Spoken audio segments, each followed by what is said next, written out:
Welcome sa Cloudy Movie Recap. Ang pelikulang ikukwento natin ngayon ay ang The One and Only Ivan. Halina't simulan na natin. Sa loob ng isang mall sa gilid ng highway, may isang entertainer na nagngangalang Mac na nagtayo ng isang tolda. Araw-araw ay nagpapalabas siya ng isang circus show kasama ang kanyang mga hayop.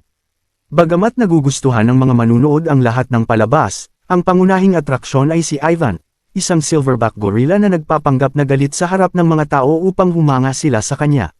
Pagkatapos ng bawat pagtatanghal, palaging dinadalaw si Ivan ni Julia, ang anak ng isa sa mga empleyado ng circo na si George, na siyang may responsibilidad sa pagpapakain sa mga hayop at pag-aasikaso ng ilaw. Matapos gumuhit ng isa pang larawan, dinalaw si Julia ni Mac na pumuri sa kanyang obra at binigyan siya ng kaunting pera upang makabili ng mga bagong Crayola. Pag-alis ng bata, sinabi ni George kay Mac na paparating na ang bakasyon at tiyak na dadami ang trapiko at mga manunood. Bagamat sumang-ayon siya sa harap ng kanyang empleyado, nalungkot si Mac nang mag-isa na lamang siya kasama si Ivan, at ininda ang katotohanang hindi sapat ang kinita nila nitong mga nakaraang araw para man lang makabayad ng upa. Habang malapit ng isara ang circo, sinabi ni Mac na kailangan nilang mag-isip ng paraan para muling makuha ang atensyon ng publiko. Matagal na nag-isip si Ivan kung paano niya ito magagawa. Sa gabi, pinagmamasdan niya ang buwan kasama ang elepanteng si Stella at isang maliit na asong kalye na natutulog sa kanyang hola mula pa noong ito'y sanggol. Matapos ang mahabang usapan, sinabi ni Ivan na kasalanan niya kung bakit hindi na naaakit ang mga manunood sa circo, kaya nagpasya siyang ayusin ang kanyang pagtatanghal at ipakita ang tunay niyang bagsik kinabukasan. Dumating ang susunod na araw at nagpatuloy ang palabas gaya ng dati. Ipinakita ni Ivan ang kanyang mailap na panig, ngunit sa kabila ng kanyang pagsisikap, tila hindi pa rin gaanong humanga ang mga manunood. Pagkatapos ng palabas, nasa hola si Ivan nang dumating si Julia na puno ng kasabikan at ibinigay sa kanya ang kanyang lumang kahon ng Crayola bilang regalo, pati na rin ang ilang papel na maaari niyang guhitin. Nang mapag-isa na siya kasama ang regalo, sininghat ni Ivan ang mga Crayola nang biglang dumating ang aso upang makipag-usap. Samantala, sa opisina, tinapos ni Mac ang pagpapakain sa kanyang alagang si Snickers at pababa na sana upang umalis nang makita niya ang asong nakapasok. Galit na galit siya dahil hindi pa ito na ilalabas, at sa takot na matanggal sa trabaho, sinabi ng empleyado na siya na ang bahala at kinuha ang susi ng hola. Ngunit nang buksan niya ang pinto, naupo si Ivan sa gitna ng daanan at hinarangan ang tao. Kalaunan, kinuha ni Ivan ang Crayola at sinimulang iguhit ang kanyang unang obra, isang salagubang sa loob ng hola. Kinabukasan, muli siyang nagtanghal at sinikap na magmukhang mas nakakatakot, ngunit muli pa ring hindi gaanong umanga ang mga manunood at agad na umalis pagkatapos ng palabas. Matapos ang pagtatanghal, nakatanggap si Mac ng tawag mula sa isa pang may-ari ng circo na nalugi na at nag-aalok ng bagong hayop. Sa labis na kasabikan, tinanggap ito ni Mac, iniisip na ito ang kailangan nila upang muling maakit ang publiko.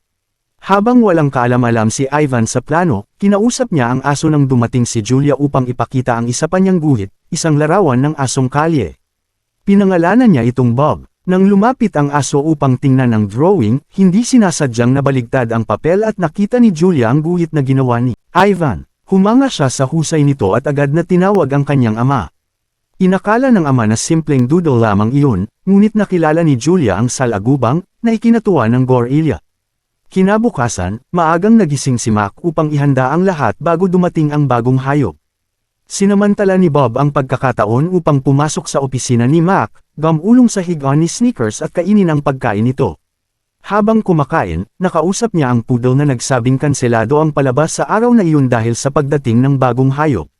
Sabik na ibalita ito, lumabas si Bob at ipinaalam sa lahat na kanselado ang palabas, na ikinatuwa ng mga hayop.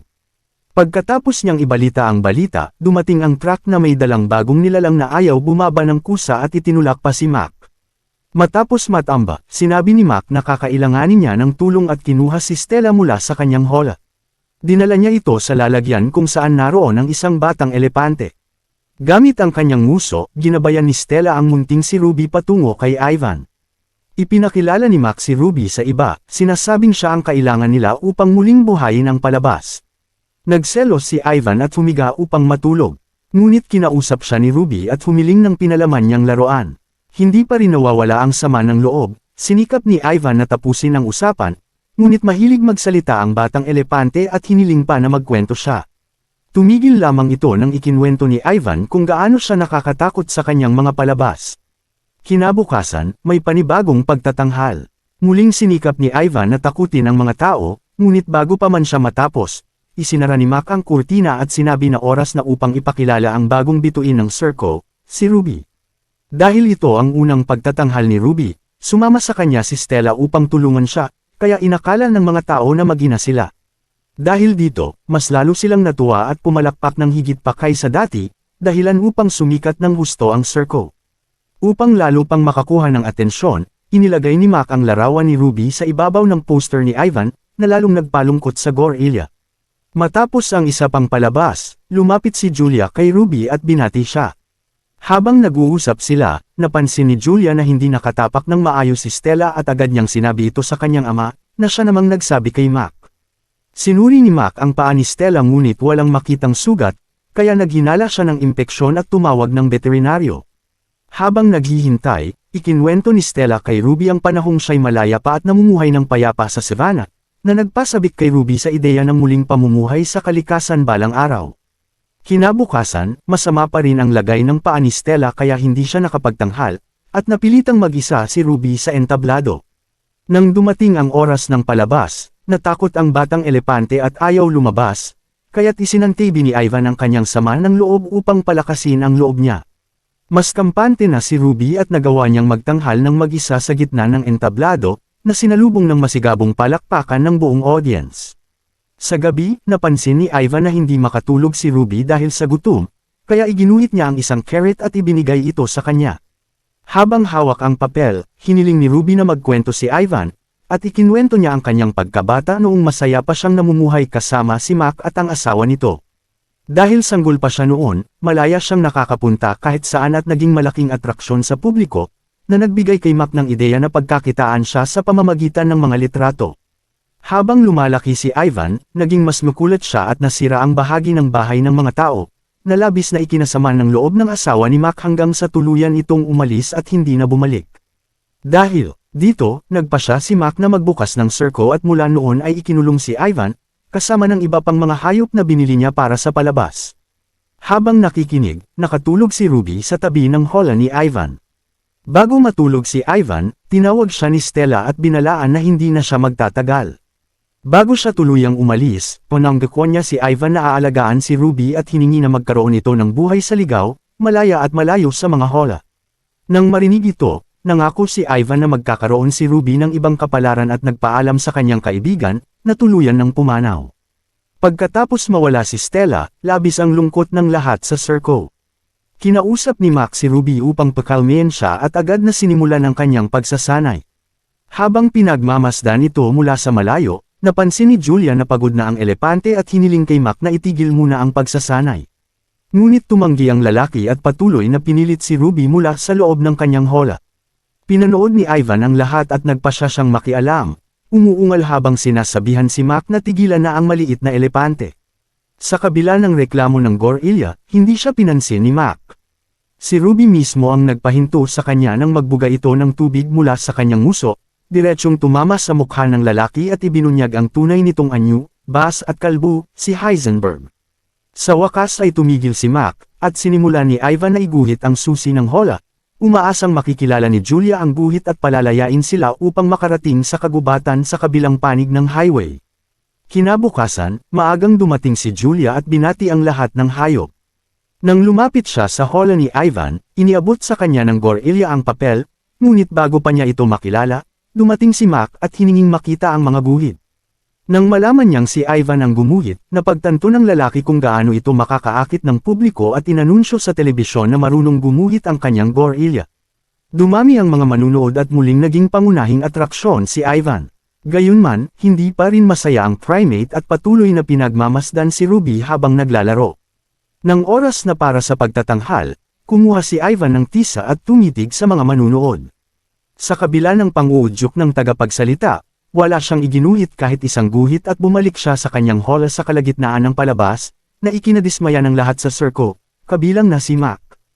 Pagkatapos ng pagtatanghal, lumapit si Mac sa hola upang kausapin si Ivan at napansing naroon pa rin si Bob. Galit na galit, tinawagan niya si Costello at sinabing tatanggalin niya ito sa trabaho kung hindi niya mailalabas ang aso. Habang naghahanda ang tao ng lambat upang hulihin si Bob, kinausap ng aso si Ivan at nalaman ang plano nitong makatakas silang lahat. Sumunod sa utos ng gorilla, kinagat ni Bob si Costello sa likuran at inakit ito papunta sa hola ni Ivan, na nagkunwaring natutulog. Pagpasok ni Costello sa teritoryo nito, biglang tumalon si Ivan sa harap niya at nawala ng malay ang empleyado sa sobrang takot. Dahil malaya na ang daan, pinalaya ni Ivan si Ruby at ang iba pang mga hayop, at nagtungo sila sa nakasarang labasan. Gamit ang napakalakas niyang lakas, winasak ng gorilla ang pinto at unang beses nilang nakalabas ng mall. Sinabi ni Bob na alam niya ang daan patungo sa kagubatan at sinundan siya ng lahat patungo sa highway. Habang tumatakas ang mga hayop, nakatanggap si Mac ng tawag mula kay Costello na nagsabing nasa loob siya ng hola ng mga hayop. Naguluhan si Mac at nang tanungin kung ano ang nangyari, sinabi ng empleyado na nawawala ang mga hayop, kaya't dali-daling umalis ang may-ari patungo sa mall. Samantala, nakarating ang grupo sa gilid ng highway at sinimulan itong tawirin, ngunit ang truck ni Murphy na kuneho ay naipit sa bangkita sa pagitan ng dalawang linya ng kalsada, habang may paparating na sasakyan. Tumakbo pabalik si Ivan at nailigtas siya sa huling sandali bago ito masagasaan. Pagdating sa kabilang panig, masayang tumakbo ang mga hayop patungo sa gubat, ngunit nang malasahan na nila ang kalayaan, napagtanto nilang maliit lamang itong reserba sa gitna ng lungsod. Habang nag-iisip sila kung ano ang gagawin, dumating si Mac sa mall at naglakad patungo sa gubat. Pinatago niya ang lahat sa mga palumpong at sinubukang takutin si Mac, ngunit napakalma siya ng tao at ibinalik silang lahat sa mall, dahilan upang maramdaman ni Ivan na nabigo siya sa kanyang misyon. Gustong malaman ni Ruby kung ano ang itsura ng gubat, kaya hiniling niya kay Ivan na ikwento ang buhay niya bago niya nakilala si Mac. Unay sinabi ng gorilla na hindi na niya maalala, ngunit sa kaunting pangungulit ay napapayag siya at ikinwento kung paano siyang humihiwalay sa kanyang grupo upang gumuhit sa putik at sa mga bato. Kasama ang kanyang mga magulang at kapatid, ginugol ni Ivan ang kanyang mga araw sa paglalaro hanggang sa dumating ang mga tao sa gubat upang manghuli ng mga hayop. Isinakay ng kanyang ama si Ivan sa kanyang likuran at tumakbo sa kagubatan hanggang sa makahanap ng napakataas na puno. Doon, iniakyat ng Silverback ang batang si Ivan at hinarap ang mga tao upang ipagtanggol ang kanyang pamilya. Sa kabila ng kanyang lakas, wala siyang nagawa laban sa mga baril. Mula noon, hindi na muling nakita ni Ivan ang sinuman sa kanyang uri, at tanging ang kanyang stuffed gorilla na lang ang alaala niya ng kanyang pamilya. Sa pagtatapos ng kwento, pinagsisihan ni Ivan na hindi niya natulungan ang kanyang pamilya, at si Ruby ang umaliw sa kanya, sinasabing mahal siya ng kanyang ama kung anuman siya. Matapos ang pag-uusap, natulog si Ruby at kinabukasan ay ipinagpatuloy ang kanyang pagsasanay kasama si Mac. Habang pinagmamasdan siya ni Ivan, dumating si Julia na may dalang regalo, isang set ng finger paints na bigay ng kanyang tiyahin. Nang lumapit ang gorilla, sinabi ni Julia na narinig niya ang nangyari at tinanong kung ayaw na ba niyang manatili roon. Bagamat hindi niya siya matutulungan, sinabi ng bata na kaya siya gumuguhit ay dahil malaya siyang mapunta saan man sa pamamagitan ng kanyang imahinasyon. Sinabi rin niya kay Ivan na isa siyang artista at kaya rin niyang maging malaya sa ganitong paraan, na nagpaisip ng malalim sa gorilla. Habang naglalaro sa tubig, naalala ni Ivan ang paglalaro niya sa putik noong bata pa siya at nagpa siyang gamitin ang mga pinturang bigay ni Julia. Binuksan niya ang lahat ng lalagyan at sinimulang iguhit sa dingding ng entablado ang tanawin ng kanyang dating tahanan. Sa labas ng circle, nilapitan ng isang reporter si Mac at sinabing may mga ulat na may nakakitang mga hayop sa highway, kabilang ang isang gorilla. Alam ni Mac na magiging iskandalo ito, kaya itinanggi niya ang paratang at tiniyak na nasa loob ang lahat ng hayop, at inimbitahan pa ang reporter na panoorin ang palabas. Pagkatapos ng pag-uusap, kinausap ni Mac si George at sinabi ang tungkol sa presensya ng mamamahayag, at na maaaring magsara ang circle kapag nalaman ng lahat ang katotohanan. Hiniling niya kay George na ilihim ito. Sinimulan ni Mac ang palabas at ipinakilala ang bawat hayop, ngunit nang si Ivan na ang turno, hindi ito gumalaw at patuloy lamang sa pagpipinta ng tanawin ng kanyang dating tahanan. Humanga ang mga manunood at masigabong pumalakpak. Ngunit alam ni Julia na iginuhit niya iyon dahil doon niya gustong mapunta. Tumakbo si Julia upang kausapin ang kanyang ama. Pinuri siya ni George sa pagbibigay ng pintura kay Ivan, ngunit sinabi ng bata na hindi iyon ang mahalaga dahil iginuhit ng gorilla ang lugar kung saan niya gustong mapunta. Iminungkahi niyang tulungan nila si Ivan at kausapin ang reporter. Kahit labag sa kanyang trabaho, pinayagan siya ni George. Sabik, nilapitan ni Julia ang mamamahayag at sinabi ang lahat ng alam niya, na naging dahilan upang kumalat ang balita at magtipon ng maraming tao sa paligid ng mall upang ipanawagan ang kalayaan ng mga hayop. Nang makita ang nagkakagulong tao, nagtanong si Ruby kung may nagawa ba silang ikinagalit ng mga tao. Sumagot si Ivan na kabaligtaran ang nangyayari, gusto na silang tulungan ng mga tao na makamit ang kalayaan. Dahil sa matinding presyon ng publiko, nagpasya si Mac na itigil ang mga palabas at ibigay ang lahat ng hayop sa zoo. Nang dumating ang mga biologo upang kunin ang mga hayop, kinabahan si Ruby at nagtanong kung paano siya magugustuhan ng iba. Nagbiro si Ivan upang pakalmehan siya. Masaya sa ideya ng makilala ang mas marami pang elepante. Sinabi ni Ruby na ikukwento niya ang kanyang buhay sa circo at masayang lumapit sa isa sa mga biologo. Pagkatapos umalis ng lahat, nagpaalam si Ivan kay Bob at ibinigay ang kanyang stuffed gorilla bilang alaala. Nang paalis na ang aso, dumating si Mac at sinubukan ni Bob na tumakbo, ngunit hindi na siya pinansin ng lalaki at hinayaang umalis ang aso ng payapa. Mag-isa kasama si Ivan, sinabi ni Mac na naging masaya ang lahat at ipinakita ang litrato noong unang araw na dinala niya ito sa bahay, sinasabing iyon ang pinakamagandang panahon ng kanyang buhay. Dahil sa matinding damdamin, lumapit si Ivan at idinikit ang kanyang ulo sa ulo ni Mac, na ikinaiyak ng lalaki. Pagkatapos umalis ni Ivan, binati siya ni Mac at sinabing mamimiss niya siya. Iniwan niyang bukas ang pinto upang makapasok ang mga biologo at iligtas ang gorilla. Tapos na ang kanyang misyon, pumasok si Ivan sa transport box ng zoo at nawala ng malay. Nagising siya sa isang puting silid at sa takot ay sinubukang sirain ang pinto. Ngunit napakalma siya ng biologo at sinabing hindi iyon ang magiging bagong tahanan niya. Binuksan ang pinto at pinayagan siyang makalabas sa kalikasan. Masaya, huminto si Ivan sa bungad upang maramdaman ang damo sa unang pagkakataon matapos ang mahabang panahon. Sinamyu niya ang mga bulaklak hanggang sa makita niya ang ibang mga gorilyang matatanda at mga sanggol. Habang pinagmamasdan ng mga katulad niya, narinig niya ang tunog ng mga elepante sa di kalayuan. Umakyat siya sa tuktok ng isang puno at nakita si Ruby na naglalaro sa gilid ng tubig kasama ang iba pang elepante.